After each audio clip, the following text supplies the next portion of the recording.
দর্শক, ঠিক এই মুহূর্তে ঢাকা বিশ্ববিদ্যালয়ের মধুর ক্যান্টিনে রয়েছেন সহকর্মী ফেরদৌস রহমান। ভোট শেষে ক্যাম্পাসের পরিস্থিতি কেমন সেই বিষয়টি জানতে আমরা সরাসরি যুক্ত হচ্ছি তার সঙ্গে। ফেরদৌস, ঢাকা বিশ্ববিদ্যালয়ের ডাকসু নির্বাচনের যে ফলাফলের জন্য অপেক্ষা, সে অপেক্ষার পরিপ্রেক্ষিতে আসলে বিশ্ববিদ্যালয়ের ঢাকা বিশ্ববিদ্যালয় ক্লাবে তিনি এই মুহূর্তে রয়েছেন।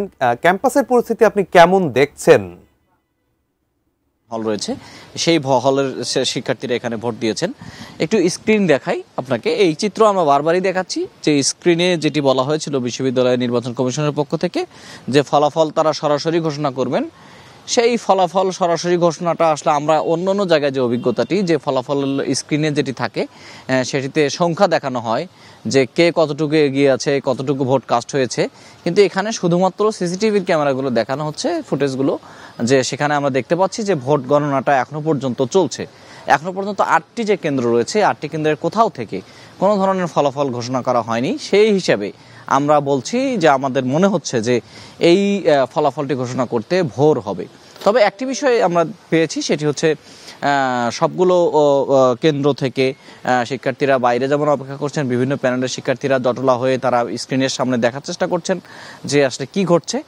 আর এর থেকে বেশিরভাগ শিক্ষার্থীরা এখন চলে যাচ্ছেন সিনেট ভবনে, কেননা আপনি জানেন যে সিনেট ভবন থেকে আলটিমেটলি সবগুলো ফলাফল ঘোষণা করা হবে, তবে কেন্দ্রেও ফলাফল ঘোষণা করা হবে যেটি বলা হচ্ছে। এবং আগেও আমি বলেছি যে হল সংসদের নির্বাচনের ফলাফল আগে ঘোষণা হবে, তারপরে জাতীয় কেন্দ্রীয় ছাত্র সংসদের ফলাফলটি ঘোষণা করা হবে।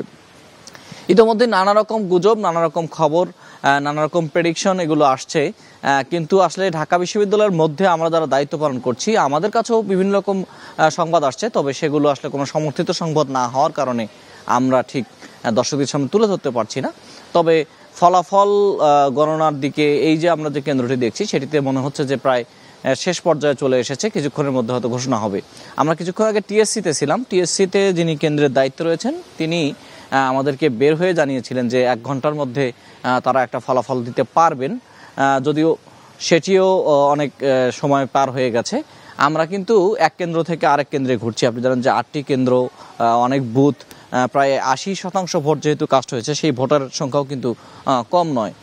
কাজেই সবগুলো গুছিয়ে একটা ফলাফল দিতে নিশ্চয়ই সময় লাগবে। আর এর বাইরে আপনাকে যেটি বলেছি যে সন্ধ্যার দিকে এক পক্ষ আরেক পক্ষ অভিযোগ পাল্টা অভিযোগ শিবির এবং ছাত্র দলের মধ্যে ছিল, যেটা সে নিয়ে ঢাকা বিশ্ববিদ্যালয় ভিসির সঙ্গেও বাকবিতণ্ডা হয়েছে।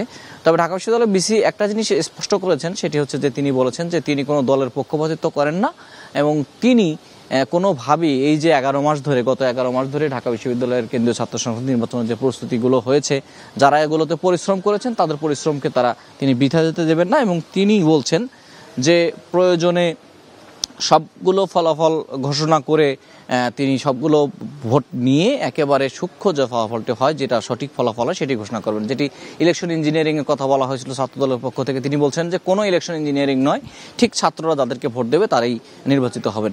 বিভিন্ন প্যানেল অভিযোগও করেছে ছাত্রদল এবং ছাত্র শিবিরকে নিয়েই তারা বেশিরভাগ অভিযোগ করেছে, অর্থাৎ অন্যান্য প্যানেলগুলো সবার অভিযোগের তীরটা এখন ছাত্রদল ও ছাত্র শিবিরের দিকে, যে তারা আচরণবিধি মানেননি এবং সেই সাথে যত ধরনের আচরণবিধি লঙ্ঘনের কাজগুলো আছে সেগুলো তারা করেছেন। তারপরেও ধীরে ধীরে ঢাকা বিশ্ববিদ্যালয়ের পরিবেশ কিছুটা শান্ত হয়ে আসছে, রাতও বাড়ছে, দীর্ঘ সময় মানুষ কাজ করেছে, ক্লান্তি তাদের চলে এসেছে, সবাই এখন মনিটরের দিকে তাকিয়ে আছেন। হয়তো আমাদেরকে আরও ঘন্টা 2 অন্ততপক্ষে অপেক্ষা করতে হবে এই ফলাফলটি পাওয়ার জন্য। সেই অপেক্ষায় আমরা রয়েছি। সিনেট ভবন থেকে ফলাফল ঘোষণা হবে, দেখা যাবে, তখনই বোঝা যাবে যে ঢাকা বিশ্ববিদ্যালয় কেন্দ্রীয় ছাত্র সংসদে আগামী সময়ের জন্য কাকে তারা মনোনীত করছেন। যদিও বিভিন্ন রকম সংবাদ বিভিন্ন মাধ্যমে আসছে, কিন্তু সেগুলো সমর্থিত সংবাদ নয়। আমরা এখান থেকে আপনাদেরকে সঠিক এবং সর্বশেষ সংবাদটি জানানোর চেষ্টা করব।